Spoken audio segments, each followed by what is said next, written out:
What's up guys? Another reaction video tayo for today. Goosebumps Top 5. Let's go! Ang mga video ninyong matutunghayan ay para lamang sa mga taong Ating matatag ang konti. loob dahil maaari itong magdulot ng disturbance sa inyong mahimbing na pagtulog.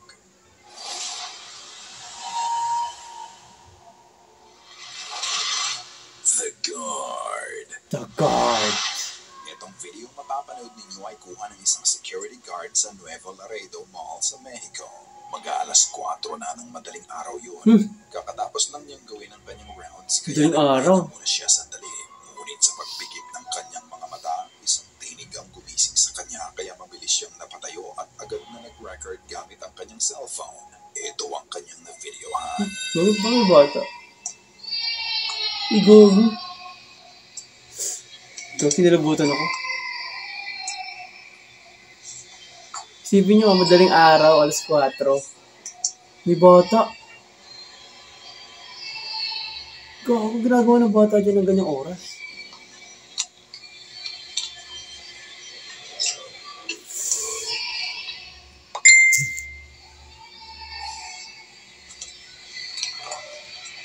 Gogi. Kasi mapapaisip ka din, what if totoong bata talaga siya, no? Kaso, alas 4 ng madaling araw.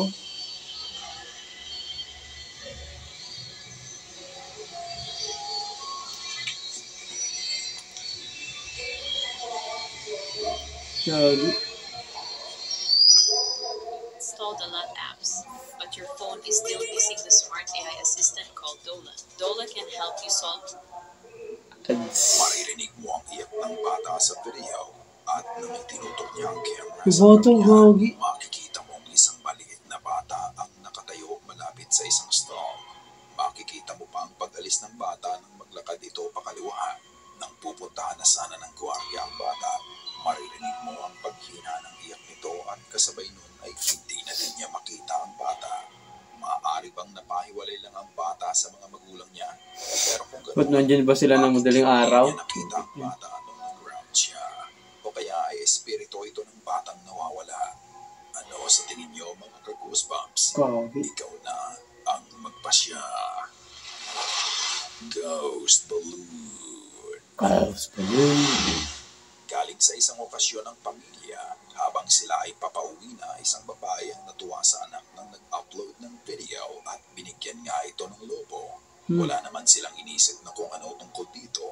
Ngunit nang makauwi na sila, may napansin siyang kakaiba.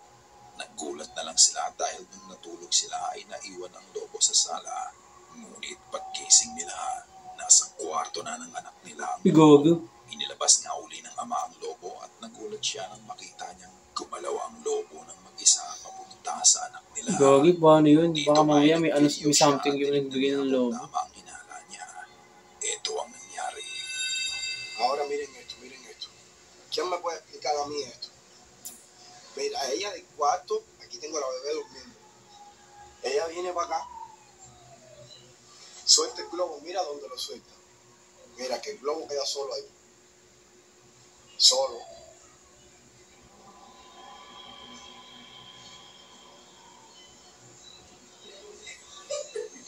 Ahora, porque estoy grabando, se queda tranquilito. Mamá, ¿por qué si la mano con el porque no se mueve?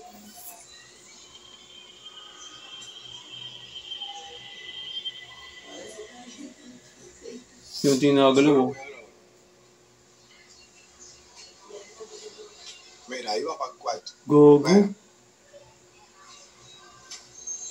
Mira. Tsaka di ba dapat kapag kung sakali man na lumulutang yun lang yung lobo, di ba dapat pataas? Mira. Siya naka-steady lang tapos unti-unting gumagalaw. Mira tú la vuelta esta. Mira, nadie lo está agarrando ni nada. No es que Hindi rin naman hangin. Mira, iba para el cuarto donde está la niña, mira. Gago. Solo el globo, mira. Mira cómo se baja ahí el globo solo, mira, para pasar por abajo, por dentro de la puerta. Gago. Mira. Mira. Va a ir para el lado de la niña, mira. Ahí se queda siempre. Mira. Miren eso. Gogi. Sa video, makikita mong inilabas ng ina ang lobo habang Di kaya nagbibideyo ang sabi nga may mga nagbigay bata. daw na matanda na natuwa dun sa bata. Tapos ang ilang Di kaya sandali, mayroong something na attached dun sa balon. patungo sa kwarto ng bata. Wala kang makikitang kahit sino ang gumagalaw doon. Nakakapagtaka din niya ko ito sa hallway at pumasok sa loob ng kwarto. Kasi kung hangin rin yan, yung tali, gagalaw yan. Kung saan natutulog ang bata ay huminto na din ito sa paggalaw. Maaaring gagagawa nito ng ventilation sa bahay nila. Pero paano mo may papaliwanag ang pagliko nito sa hallway at pagpunta sa kwarto? May kinalaman kaya ang babaeng nagbigay ng lobo sa bata? Meron yun. Kaya ito nagbigay ng lobo. Matapos doon ay pinuto. Kaya minsan nakakaano rin umuusap ng mga ano, no? Hindi kilala. Isang araw, sinamahan ng kanyang ama ang bata sa kanyang kwarto habang nanonood lang sila ng TV. At first, wala kang makikitang kakaiba dito. Pero habang nanonood ang bata at habang busy ang ama niya sa ginagawa niya sa cellphone, isang unusual event ang nangyari.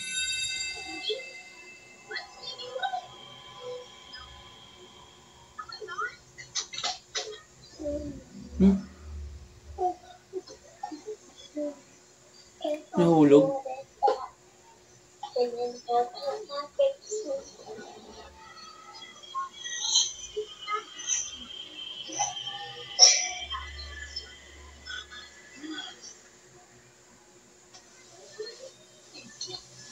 Hey, this is my name. This is my name. It says my name.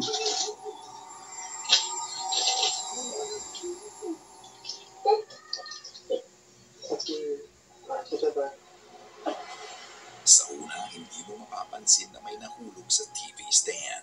Makikita mo ang isang Ziploc bag na nakabatong dito at bigla nang alam itong nahulog. Nakita nila ang nangyari at nang pupuntahan na ng bata ang nahulog na Ziploc bag, maririnig mo ang isang disembodied voice na sinabing, "Hi" or "Mine." Yung ano?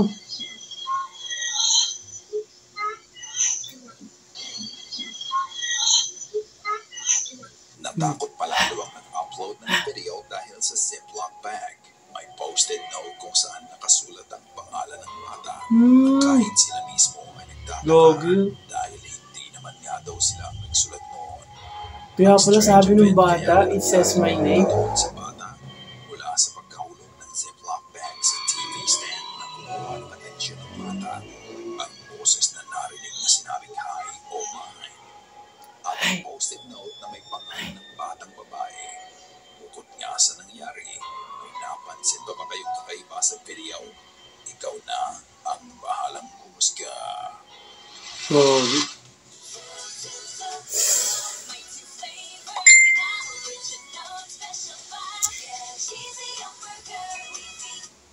Ancestral House. Ito na naman, ancestral house. Ito talaga. Ang videong ito ay pinadala ng isa nating ka-goosebumps na si Rhoda Serrano. Ang sabi niya nung gabing nag-record siya ng video, silang dalawa lang ng anak niya ang nasa bahay nung gabi na yun. Ngunit may mga ingay siyang naririnig sa sala. Ibinahagi din niya ang kasaysayan ng bahay nila. Sabi nga niya, sa bahay din na yun, halos binurol ang buong ang kanila. Hi guys, so yun nga.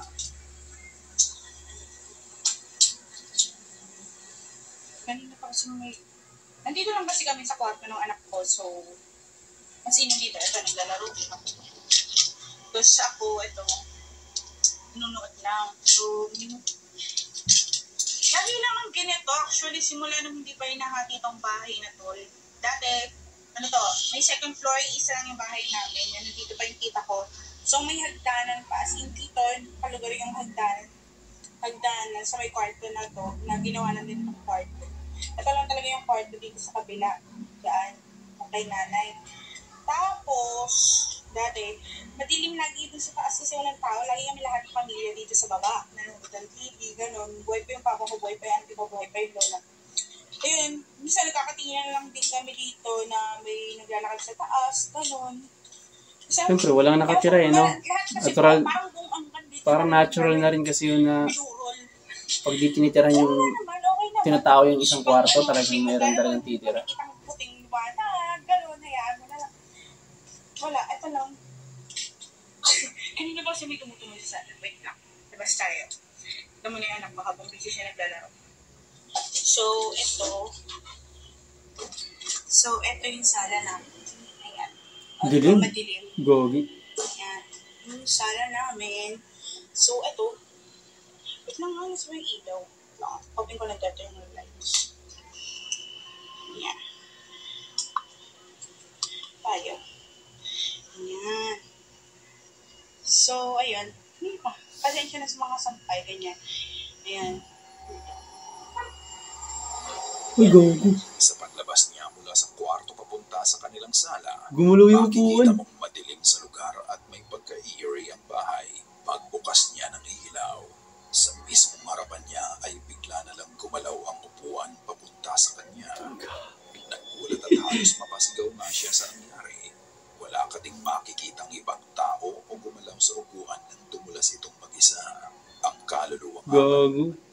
sa bahay ay nagpaparamdam sa kanya. Ang paggalaw ba ng upuan ay kagagawan ng espiritu ng ilan sa kanyang Ako siguro, tatakbo talaga siguro ako dyan. o ito ay kagagawan ng mas madilim na puwersa. The Window. Dawing da. Alas 12 na ng madaling araw, natutulog na ang buong pamilya ng Gian nang bigla silang makarinig ng malakas na ingay o kalampag na nanggagaling sa labas ng bahay nila. Ganda ng Makikita kwarto, mo no? din ang takot na itinulot ng mga nangyayari sa mag-ina niya. Inakap na lang ng ina ang anak nila para i-comfort ang bata.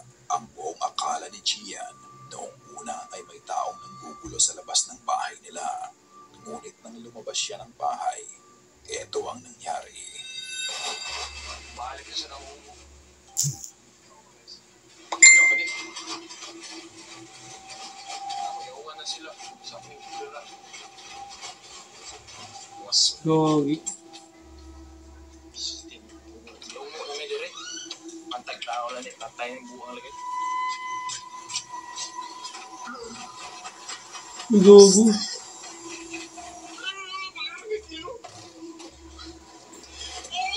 Ganyan siyang lumabas sa bahay para tingnan kung sino ang gumagawa ng pagkalabag sa bintana. Yun. Ngunit pagdating niya doon, wala namang tao doon. Gogo. Makikita mo ang agresibong pag-uga ng bintana kahit wala namang gumagalaw nito. Posible ba yun? Sa takot niya ay napatakbo na lang siya. Ang pag-uga ng bintana sa kwarto nila ay ilang sandali ngang nawala. Ngunit matapos ng ilang sandali, muli na namang naganap ang hindi Putik yan. maipaliwanag na pangyayari. Ano? Ay, gawas ako. Wait ako. Awa, gawas na to. Gogo. Ano yun? Posible ba yun? Awa, bintana naman.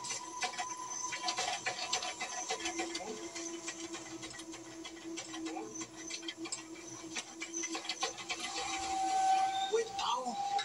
Gogo.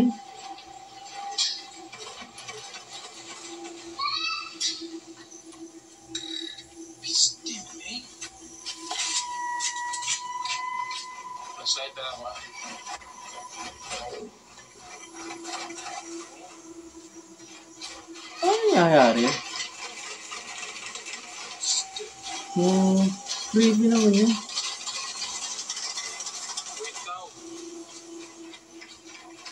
Sabay pa lahat. Ang maning karay. Sambil di mo nakadari. Di mo nakatahan ni style. Wa lagi. Wala lagi. Wah, lagay. Gago. Ready? Inasal Family Fiesta. All-in-one ihaw sarap favorite. Paano hihinto yan? Gawas na ito ah. Gawas mo ko. Okay. At tayo maningin. Nakailang labas ka.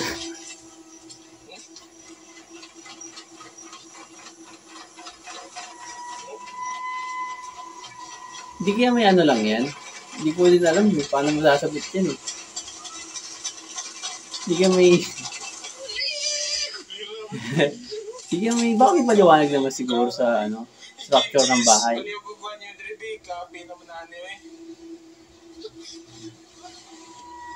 Tignan nyo to kung ano ito. Kasi nangangambala kada halos ilang gabi na to, ganito na siya. Gabi-gabi. Makikita pa ang paggalaw ng kortina sa loob ng kwarto dahil sa paggalaw ng bintana. At sa paglabas Hindi ako mapapanatag dyan kung ako nakatira dyan. Hindi lang pala ang bintana sa kwarto nila ang gumagalaw ng mag-isa. Kahit ang bintana sa sala nila ay ganoon din ang nangyayari. Ang mas lalong nakakapagtaka ay ang sabay-sabay na pagkalampag ng lahat ng bintana nila nung gabi na yun. Parang ang may sariling buhay ang mga ito.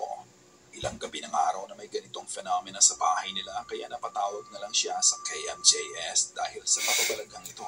Imbis na pare, no? KMJS ang tinawag. Ito ba ay totoong supernatural event o gawa-gawa lang? Katulad ng dati, parang imposibleng gawa-gawa lang yan. ikaw na ang magpasya. Ikaw na ang bahalang humusga. Sana ay kinilabutan ka sa mga video solid. na aming itinampok ngayong gabi. Kung may nais kang ibahagi, Iba talaga ang Goosebumps Top 5. So, yun lang guys. Sana nagustuhan nyo itong reaction video natin. And please subscribe to my channel and hit the notification bell para maging updated ka sa mga reaction video pa na gagawin natin. So, yun lang po at salamat.